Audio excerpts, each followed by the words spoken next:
Est-ce que vous vous rappelez de l'épisode 66? Bon, c'est un peu abrupt comme question, j'avoue, pour commencer un nouvel épisode, mais je vais vous rafraîchir la mémoire. Dans l'épisode 66, on se posait la question, peut-on vivre du conseil en images?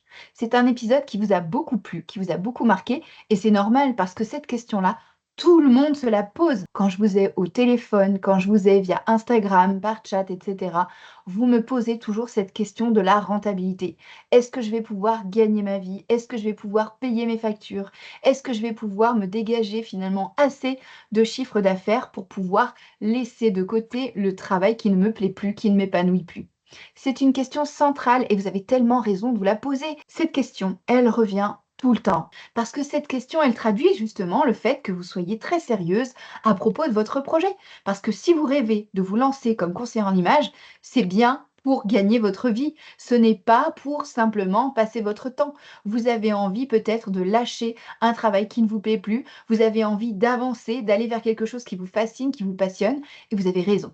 D'ailleurs, vous pouvez retrouver un article de blog dédié qui est lié à l'épisode 66. Je vous remets le lien en description de cet épisode. Alors aujourd'hui, dans cet épisode, on va parler du métier de conseiller en images, parce que oui, c'est un vrai métier. Alors si vous êtes sceptique, restez avec moi, je vous le prouve par A plus B tout de suite. Bonjour et bienvenue dans le podcast Happy Personal Shopping. Je suis Maïté Despréaux, bulle de mode, mentor business spécialisée dans l'accompagnement des conseillères en images et personal shoppers débutantes. Forte de plus de 15 ans d'expérience comme personal shopper, j'ai le plaisir de vous guider pour vous lancer dans cette activité passion. Dans ce podcast, nous aborderons 4 grandes thématiques pour vous aider à démarrer et à exercer sereinement. Première, la stratégie et l'organisation. Des conseils pratiques pour développer votre activité tout en préservant du temps pour vous. Deuxième, l'état d'esprit entrepreneurial. Je vous donnerai les clés indispensables pour bâtir une entreprise solide et durable. Troisième thématique, le savoir-faire métier. Tout ce qu'il faut maîtriser pour asseoir votre expertise et devenir une véritable professionnelle. Et enfin, les inspirations, des idées en matière de business et de style pour nourrir votre créativité, enrichir vos connaissances et mieux accompagner vos clients. Si tout cela vous plaît, alors commençons tout de suite avec l'épisode du jour. Ces phrases, je parie que vous les avez toutes entendues. Ah bon, tu relooks les gens? Mais c'est pas plutôt un hobby, ça? Pour les passionnés de mode? Faut un diplôme, non? Tu vises pas un peu trop haut? T'es sûr que tu auras assez de clientes? Et c'est pas seulement des questions, ces réflexions que vous avez, ces mimiques qui créent le doute chez vous. Elles sont autour de vous en permanence. Votre entourage qui vous veut du bien vous pose ces questions et elles finissent par venir polluer votre esprit.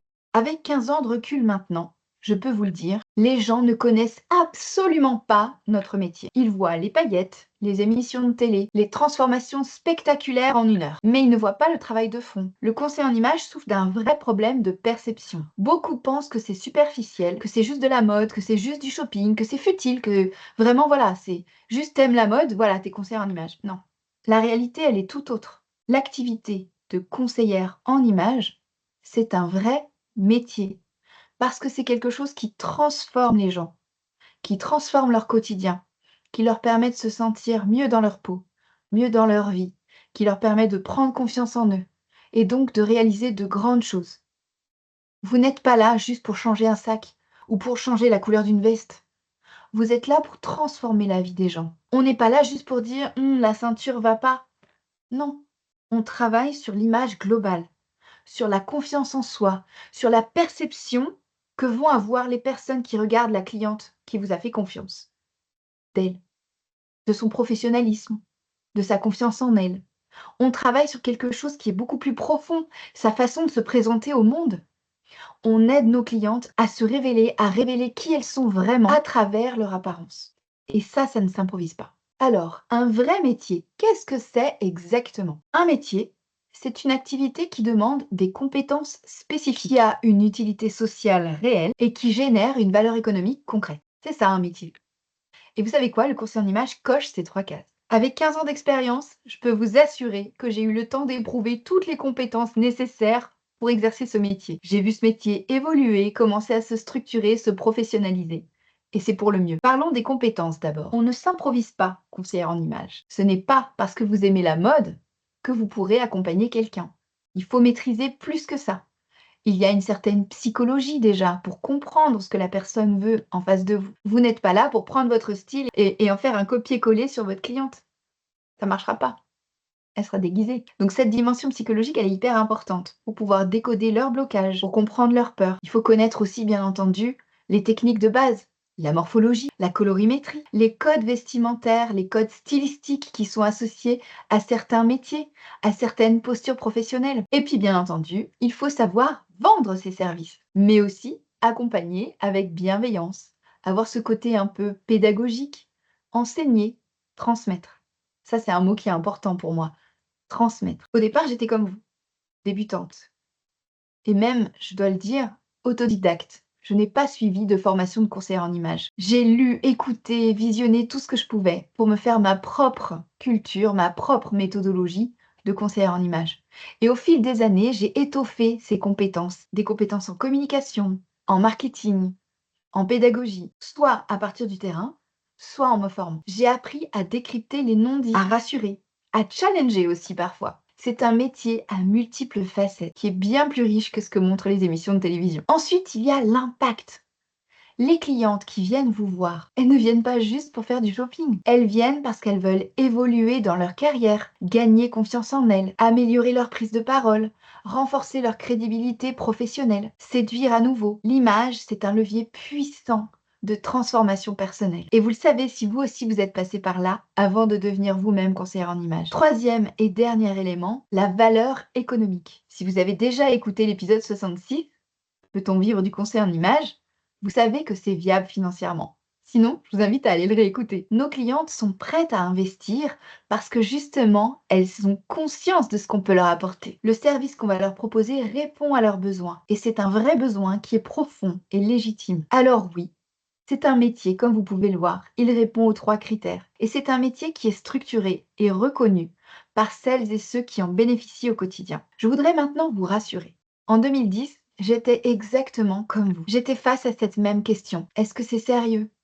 Est-ce que je peux vraiment en vivre? J'avoue, hein, j'avais des doutes, j'avais des peurs. Et comme j'étais parmi les pionnières du personal shopping en France, il n'y avait pas encore d'exemples inspirants autour de moi, tous ces exemples inspirants qu'on peut voir aujourd'hui. Le métier était encore méconnu et incompris. En 15 ans, j'ai accompagné des centaines de personnes, des hommes, des femmes, dans leur transformation personnelle et professionnelle.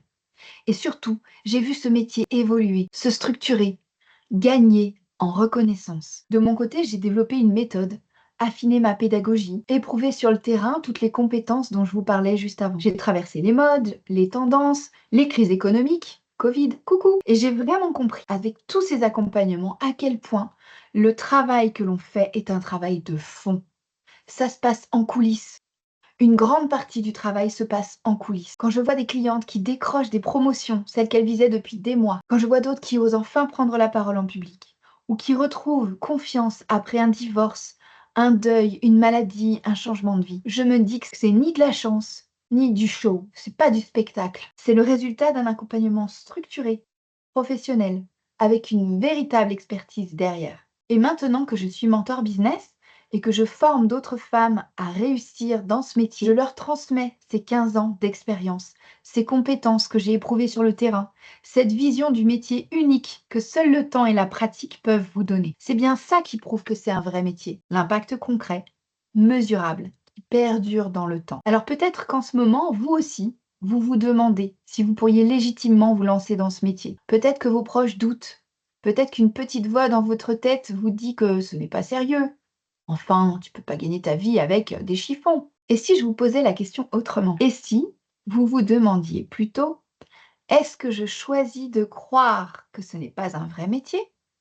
Ou est-ce que je décide d'oser, d'aller voir ce qui est vraiment possible? Parce que voyez-vous, derrière chaque conseillère en images épanouie, il y a eu un moment où elle a décidé de dépasser les clichés, ce qu'on voit à la télévision, et de faire confiance à son intuition. Il y a eu un moment où elle s'est dit: «Et si c'était exactement ce que je cherchais?» Si cet épisode vous parle, si vous sentez que vous aussi, vous avez envie d'aller plus loin, d'oser explorer ce que ce métier pourrait représenter pour vous, alors j'ai 2 invitations à vous faire. D'abord, vous pouvez aller lire l'article dont je vous parlais en introduction, pour aller approfondir le sujet dont nous parlons aujourd'hui. Vous trouverez encore plus d'arguments, d'exemples concrets qui finiront, je l'espère, par vous convaincre que oui, le conseiller en image est un vrai métier, au même titre que le boulanger, le plombier, l'électricien, et que c'est un métier qui est vraiment d'utilité publique. Le lien est dans la description juste après celui de l'épisode 66 si vous ne l'avez pas encore écouté. Et ensuite, j'ai une deuxième invitation pour vous. Je prépare en ce moment un nouveau challenge inédit,